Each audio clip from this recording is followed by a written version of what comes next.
வணக்கம் நண்பர்களே, நான் தான் உங்க குமுதா வந்திருக்கேன். எல்லாரும் எப்படி இருக்கீங்க? இந்த குமுதாவை எதிர்பார்த்து காத்துட்டு இருந்தீங்களா? இன்னைக்கு நம்ம ஒரு அருமையான கதையை பற்றிதான் பார்க்க போறோம். நம்ம சேனலை சப்ஸ்கிரைப் பண்ணி வச்சுக்கொள்ளுங்க. அடுத்தடுத்து நிறைய புது புது கதைகள் வர உள்ளது. இந்த கதையில எனக்கு தெரிஞ்ச ஒருவன் அவரது மனைவியின் தோழி ரம்யாவை கரெக்ட் பண்ணி எப்படி விளையாடினான் என்ற ஒரு உண்மை கதையை உங்களுடன் பகிர்ந்து கொள்வதில் மிக்க மகிழ்ச்சி அடைகிறேன். இந்த கதையை அவன் சொல்லுவது போலதான் சொல்லப் போகிறேன். இந்த கதை முழுவதும் நீங்கள் கொஞ்சமும் எதிர்பாராத ட்விஸ்டுகளாக தான் இருக்கும். கதை சூப்பராக இருக்கும். முழுமையாக இந்த கதையை கேளுங்கள். ரொம்ப சுவாரஸ்யமாக இருக்கும். கதையை முழுமையாக பார்த்துவிட்டு உங்களோட கருத்துக்களை மறக்காமல் என்னிடம் கீழே சொல்லுங்க. வாங்க கதைக்கு போகலாம். என் பெயர் தேவகிருஷ்ணன். எல்லோரும் என்னை சுருக்கி ஸ்வீட்டாக கிருஷ்ணா என்று சுருக்கமாக கூப்பிடுவார்கள். எனக்கு வயசு 31 ஆகிறது. நான் பார்க்க கட்டுமஸ்தான உடம்புடன் மாநிறமாக இருப்பேன். கல்லூரி படித்த காலங்களில் இன்னும் அழகாக இருப்பேன். இதனாலேயே பல பெண்கள் என் பின்னால் சுத்தி இருக்கிறாங்கள். நானும் பல பேருடன் விளையாடியும் இருக்கிறேன். அதெல்லாம் ஒரு போர்க்காலம்தான். நான் சொந்தமாக தொழில் தொடங்கினேன். தொழில் செய்யும் இடத்திலும் நிறைய பெண்கள் எனக்கு அறிமுகமாவார்கள். அவர்களையும் மடக்கி அவர்களுடனும் விளையாடியிருக்கிறேன். கை நிறைய பணம் செய்வதற்கு ஒரு பெரிய சொந்தமான தொழில் என்று இருப்பதால் என் வாழ்க்கையில் நான் எந்த ஒரு கஷ்டத்தையும் அனுபவிக்கவில்லை. லைஃபை விதவிதமாகத்தான் வாழ்ந்து கொண்டிருந்தேன். இதுபோல அந்த வயதுக்கு ஏற்ப எல்லா சந்தோஷத்தையும் குறையில்லாமல் அனுபவித்துக் கொண்டிருந்தேன். எனக்கு 2 வருஷங்களுக்கு முன்பு கல்யாணம் ஆகியது. நான் காதலனா திருமணம் பண்ணல. எனக்கு அதுல விருப்பமும் இல்லை. எனது வீட்டில்தான் காஞ்சிபுரம் அடுத்த ஒரு பகுதியில் பெண் பார்த்து வைத்தார்கள். அவள் ஒரு அரசாங்க கல்லூரியில் அரசு ஆசிரியராக பணிபுரிந்து வந்தாள். அவளோட பக்கத்து வீட்டு தோழியும் அதே வேலையை அவளுடன் செய்து வந்தாள்.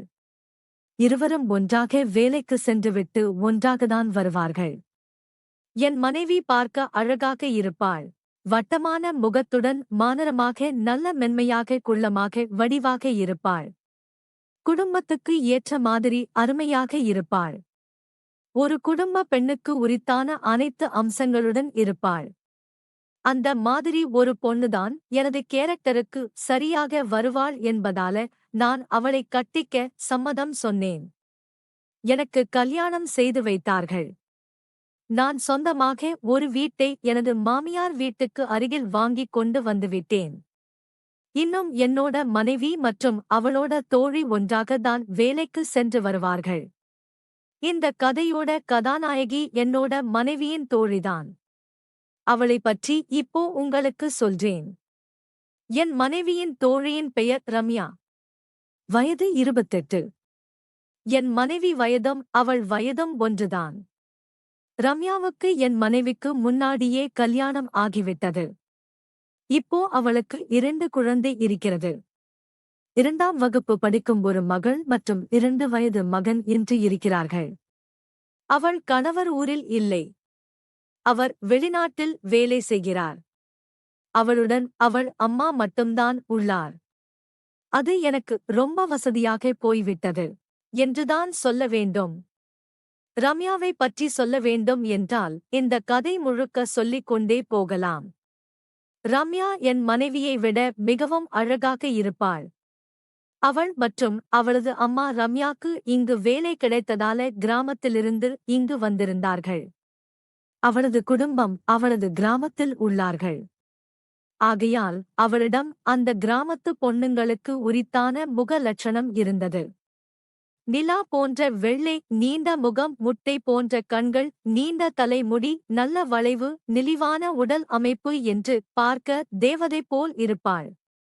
பார்க்கும் எல்லோருக்கும் ஆசைதான் வரும் அவளில். அவள் எனது வீட்டுக்கு எனது மனைவியை பார்க்க அடிக்கடி வருவாள்.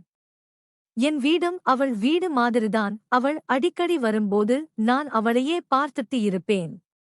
அவளை பார்த்து லுக்கு விட்டு கொண்டிருப்பேன். அது அவளுக்கும் கொஞ்சம் தெரியும். ஆனாலும் அவள் என்னை பார்க்கும்போது எல்லாம் அண்ணா அண்ணா என்றுதான் அழைப்பாள். அவளோட தோழியின் கணவன் என்பதால் என்னிடம் ரொம்ப மாறியதாக நடந்து கொள்வாள். நாங்க புதிதாக வந்திருக்கும் வீட்டுக்கு ஒரு நாள் மாலை வேலையை விட்டு போகும்போது ரம்யா வந்திருந்தாள். அப்படிதான் அவளை நான் அந்த ஸ்கூல் யூனிபார்மில் கண்டேன். அந்த சாரியில் அவள் மிகவும் அழகாக இருந்தாள். அந்த பிங்க் கலர் அவள் நிறத்திற்கு மேலும் அழகு சேர்த்தது. அப்பொழுது என் மனைவியும் அவளும் ஜாலியாக அமர்ந்து பேசிட்டு இருந்தார்கள். நான் ரம்யாவிடம் சகஜமாக பேசுவது போல பேசிட்டு இருந்தேன். அப்போ என் மனைவி ரம்யா கிட்ட நான் புதுசா ஒரு டிரஸ் வாங்கி இருக்கேன்டி. உனக்கும் சேர்த்துதான் வாங்கி இருக்கேன். வா நம்ம போட்டு பார்க்கலாம் என்று அழைத்தாள். நான் அதை கண்டு கொள்ளாத மாதிரி கிச்சன் ரூமுக்கு சென்று விட்டேன். ரம்யா என் மனைவி கூட ரூமுக்குள் சென்று விட்டாள். நான் இவர்கள் செய்வதை எல்லாம் ஜன்னல் ஓரமாக நின்று பார்த்து கொண்டிருந்தேன். முதலில் என் மனைவி புதுசாக வாங்கிய டிரஸ்ஸை போட்டு பார்த்தாள். பின் ரம்யாவுக்கு தைத்த இன்னொரு டிரஸ் எடுத்து போட்டு பார்க்கும்படி சொல்லிக் கொண்டிருந்தாள். அப்பொழுது ரம்யாவின் அழகை பார்க்கலாம் என்று நினைத்து நின்று கொண்டிருந்தேன். அவள் அந்த புதுசாக வாங்கிய டிரஸ்ஸை எடுத்து அணிந்து கொண்டிருந்தாள். அந்த நேரத்தில் என் மனைவி அர்ஜென்ட் போன் கால் பேச மொட்டை மாடிக்கு சென்று விட்டாள். போகும்போது ரூம் கதவை திறந்துவிட்டு சென்றால் இந்த வாய்ப்பை நல்லா பயன்படுத்திக் கொள்ள வேண்டும் என்று நினைத்தேன். அப்பொழுது எனக்கு ஒன்னும் தெரியாத மாதிரி லட்சுமி நீ எங்கட்டி இருக்க, உனக்கு ஒரு லெட்டர் வந்திருக்கு என்று நேராக ரூமுக்குள் சென்றேன். அங்கு அந்த புது துணியை போட்டுக் கொண்டிருந்த ரம்யா என்னை பார்த்து அதிர்ச்சி கலந்த வெட்கத்துடன் துண்டை எடுத்து மேலே அவசர அவசரமாக பதற்றத்துடன் போர்த்திக் கொண்டாள். ஐயோ சாரி தெரியாம வந்துட்டேன் என்று சொல்லிட்டு வெளியில் சென்றேன். அன்னைக்குதான் அவளோட அந்த அழகை கண் முன்பு பார்த்து அசந்து போனேன். அப்பப்பா அதை சொல்ல வார்த்தைகள் எனக்கு தெரியவில்லை. தான் பின் எல்லாம் முடிச்சிட்டு நிறுவம் வெளியில் வரும்போது ரம்யா என்னை சைடு அடிப்பதை பார்த்தேன். அதுவரை அண்ணா என்று அழைத்துக் கொண்டிருந்த ரம்யா போகும்போது போயிட்டு வரேன் மட்டும் சொல்லிட்டு கிளம்பினாள். அதன்பின் அடிக்கடி என் மனைவிக்கு ஏதாவது பொருட்கள் வாங்கி கொடுக்கும்போது ரம்யாவுக்கும் சேர்த்து வாங்கி கொடுப்பது மற்றும் அவள் முன்னாடி நல்லவன் போல காட்டிக் கொள்வது போல் இருந்தேன். மேலும் கும்பலாக இருக்கும்போது அவளிடம் ஜோக் சொல்லி கிண்டல் அடிப்பது என்று இருந்தேன். அவளுக்கு என் மீது ஆர்வம் வர ஆரம்பித்துவிட்டது. அப்போதான் என் மனைவி கர்ப்பமாகினாள். எங்களுக்கு 2 வருடம் கழித்து குழந்தை பிறக்க இருந்தது. அப்பொழுது ஒரு நாள் அவள் அம்மாவுடன் வெளியூருக்கு பெரிய ஸ்கேன் செக்காப் சென்றிருந்தாள். அன்று எனக்கு மதியம் குழம்பு வைக்க சொல்லி ரம்யாவுக்கு கால் செய்திருக்கிறாள். என் மனைவி ரம்யாவும் அன்று வேலைக்கு போகாமல் இருந்ததால் மதியம் 12 மணிக்கு என்னோட வீட்டுக்கு வந்தாள். நாங்க 2 பேர் மட்டும்தான் இருந்தோம். அவள் என்னிடம் சகஜமாக பேசிக்கொண்டு சமையல் செய்து கொண்டிருந்தாள். நானும் கிடைக்கும் போதெல்லாம் அவளை கிண்டல் பண்ணுவது போல அந்த மாதிரி எல்லாம் பேச ஆரம்பித்தேன். அவளும் அதை பெருசாக எடுத்துக் கொள்ளாமல் என்னுடன் சேர்ந்து அவளும் அந்த மாதிரி பேச ஆரம்பித்தாள். எனக்கு அவள் கொஞ்சம் கொஞ்சமாக கரெக்ட் ஆயிட்டாள் என்பது போல் தெரிஞ்சது. பேசிக் கொண்டிருக்கும்போது அவளை கொஞ்சம் கொஞ்சமாக சீண்ட ஆரம்பித்தேன். அப்புறம் எனக்கு தண்ணீர் கொடுக்கும்போது அவளின் கையை பிடித்தேன். அவளும் கண்ணை மூடி அதை ரசிப்பதை கண்டேன். அவள் கண்ணை மூடி திறப்பதற்குள்ள அவளுக்கு ஒரு முகம் கொடுக்க அவள் அப்படியே ஷாக் ஆயிட்டாள். நான் அவள் கோபப்பட்டு கத்த போறாள் என்று நினைத்தேன். ஆனால் அவள் வெட்கத்துடன் மெதுவாக சிரித்தாள். அது எனக்கு ஒரு அறிகுறியாக தெரிந்தது. நான் கொஞ்சமும் தாமதிக்காமல் உடனே கட்டிக்கொண்டேன். அவளும் எதுவும் சொல்லாமல் கட்டிக்கொண்டாள்.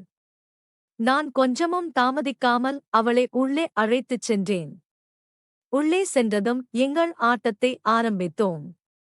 நாங்கள் ஒரு 3 மணி நேரம் நன்றாக விதவிதமாக ஆட்டம் போட்டோம். அப்புறம் என் மனைவி வீட்டுக்கு வந்துவிட்டாள். பின்னர் நாங்கள் எதுவுமே நடக்காத மாதிரி இருந்தோம். பின்னர் நாங்க எல்லோரும் ஒன்றாக உட்கார்ந்து சாப்பிட்டோம்.